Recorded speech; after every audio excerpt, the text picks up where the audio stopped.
ओडिशा का यह त्योहार भारत को बाली से जोड़ता है, जिसमें हम ओडिशा के सुनहरे समुद्री इतिहास का उत्सव मनाते हैं।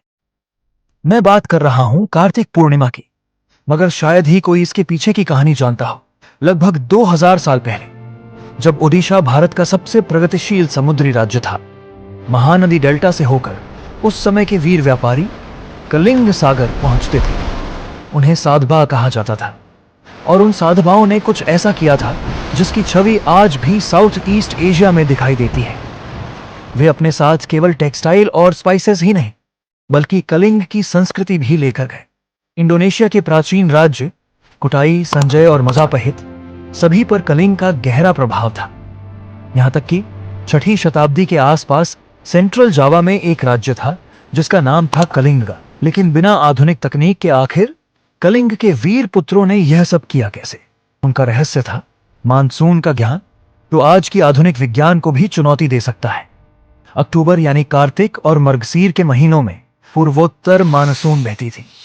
तब हवाएं भारत से बाली तक हमारे बोईता को ले जाती थी, और मई से जुलाई यानी वैशाख से आषाढ़ के महीनों में दक्षिण पश्चिम मानसून की हवाएं उन्हें घर वापस ले आती थी। यही महीने आज भी कार्तिक पूर्णिमा के गीतों में जीवित है, जिसका अर्थ है आषाढ़, कार्तिक, मर्गशीर और वैशाख। वही महीने जिनमें साधबा अपनी यात्राएं पूरी करते थे। यह विज्ञान भी था और साधना भी। इसीलिए कलिंग को कहा जाता था समुद्र का राजा। और उसी संस्कृति के सम्मान में ओडिशा के लोग छोटी बोईता पानी में प्रवाहित करते हैं।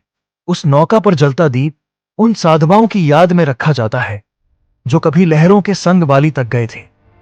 सिर्फ इतना ही नहीं, इसी दौरान कटक का प्रसिद्ध बाली यात्रा आयोजित होता है, जो ओडिशा के समुद्री व्यापार इतिहास की जीवित मिसाल है, जहां भारत के हर कोने से व्यापारी आते हैं, जिससे यह भारत का सबसे बड़ा व्यापार मेला बन जाता है। बोईता बंदना का पर्व हमें याद दिलाता है कि ओडिशा के लोग कभी ट्रेड लीडर्स थे और कलिंग सागर पर उनका राज था। फॉलो कीजिए और इस लंबी यात्रा का हिस्सा बनिए।